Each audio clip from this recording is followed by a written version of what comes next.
Atlante, bonjour. Bonjour. Actuellement, on parle beaucoup de la théorie du genre, notamment par certaines occurrences dans les journaux télévisés. Qu'est-ce que vous pouvez nous en dire? Oui, on ne va pas trop se pencher sur cette question parce que c'est un sujet sociétal, donc par essence de la poudre aux yeux par rapport au marasme économique, hein, mais on va quand même en toucher un mot pour dire que, bon, on ne va pas revenir sur qu'est-ce que c'est que la théorie du genre, ni sur les personnes qui combattent et qui ont raison de la combattre, parce qu'elle s'inscrit typiquement dans le mondialisme, puisque considérer les personnes uniquement par leurs caractéristiques de préférence sexuelle, c'est typiquement régressif. Hein. C'est comme dirait Pierre Hillard, l'estomac prolongé d'un sexe, c'est revenir aux bas instincts. Donc c'est exactement l'inverse de la civilisation. La civilisation où les personnes aspirent à des sujets plus hauts, plus généraux, la démocratie populaire, voilà, l'idéal démocratique, le progrès, la démocratisation comment dire, de la prospérité, etc.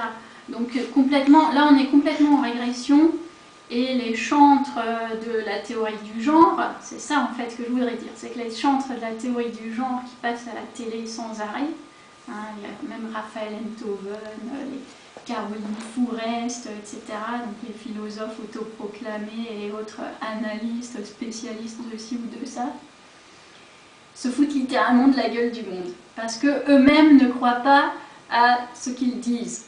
Ils font ça uniquement par provocation politique contre donc, les opposants politiques que sont les Béatrice Bourges, ou les souverainistes, ou les nationalistes, ou les Christine Boutin, ou voilà, les catholiques, etc. Donc ils sont systématiquement dans de la provocation sur des arguments mais complètement cinglés, hein, comme le fait de dire oui, la nature de l'homme c'est de contrer la nature, des affirmations comme ça, purement gratuites, qui ne sont vérifiées par personne de sérieux d'ailleurs. Et donc ils viennent comme ça affirmer les choses. Par contre, ce qui est dangereux, c'est qu'effectivement, cette idéologie qu'ils véhiculent et à laquelle ils ne croient pas eux-mêmes, commence à entrer dans les écoles.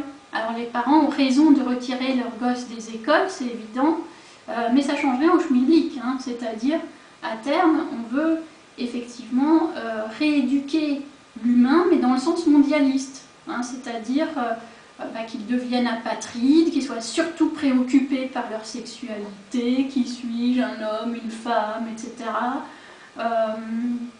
Des choses donc parfaitement dangereuses, puisqu'elles s'inscrivent d'ailleurs dans une continuité, comme on disait dans d'autres vidéos, née entre les deux guerres, de recherche systématique d'eugénisme, d'hommes parfaits, d'hommes déracinés aussi, donc déracinés à la fois de sa terre, mais aussi de sa famille. Hein, parce qu'à terme, on ne veut plus d'attache. Hein. C'est ça le but. C'est que l'estomac prolongé d'un sexe, il ne soit attaché à rien. Hein, qu'il surtout, il ne veuille plus ni protéger sa famille, ni protéger sa patrie. Voilà, pour en faire un consommateur pur de malbouffe et de sexe dépravé. Donc effectivement, on combat cela, mais on ne le combat pas forcément sur le bon argumentaire, c'est-à-dire au lieu de parler tradition, religion et patriotisme, par exemple, il faudrait nous aussi nous foutre de leur gueule et de leur renvoyer. Et vous, vos enfants, alors, vous les avez conçus comment? Vous les avez achetés à une pauvresse aux États-Unis? Non, vous les avez conçus comme tout le monde. Est-ce que vous êtes attaché à vos parents? Bien sûr, vous êtes attaché à vos parents comme tout le monde. Donc il faut les mettre en cause, eux, à titre personnel. Parce que ces gens-là n'auront pas de relève de toute façon. Ils sont à contre-courant total de ce qu'est l'essence même de l'humain et de la société. C'est-à-dire, quand vous regardez les publicités, elles sont parfaitement hétérosexuelles. Hein, c'est bien la preuve, puisque quand on veut vendre, on parle à la population telle qu'elle est. Hein, on n'invente pas des modèles, sinon le produit, on n'achète plus. Donc vous voyez systématiquement des familles avec papa, maman, les enfants heureux autour de la table, etc. Et pas du tout du triolisme ou des conneries pareilles. Donc on voit bien que ces gens-là, oui, se foutent de la gueule du monde parce qu'ils sont à contre-courant total de la société, ils sont misogynes mais à fond, alors que la société certes se féminise, ça c'est un autre débat, mais avant tout vous voyez les gamines dans la rue, elles sont de plus en plus féminines, et les cheveux longs et le maquillage, etc. Donc complètement l'inverse d'une Caroline Fourest. Elle est toute seule dans un océan de bonnes femmes ultra féminines. Hein. Donc c'est qui le problème dans l'histoire? Voilà, la question elle est là.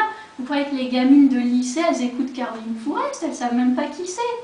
Donc arrêtons de systématiquement parler de ces gens avec leurs théories fumeuses, foireuses.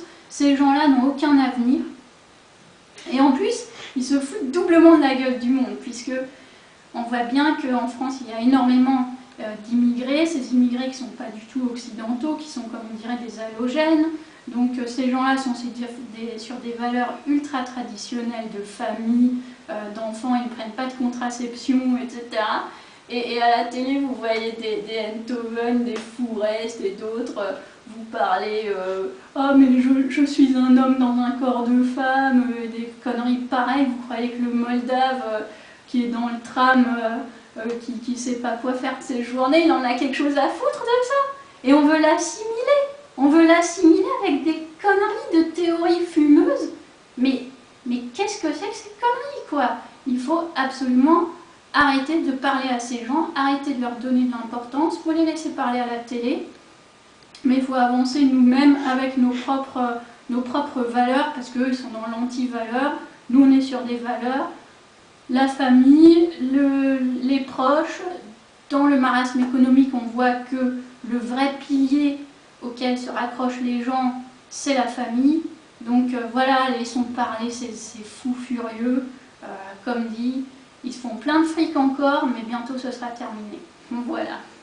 Merci.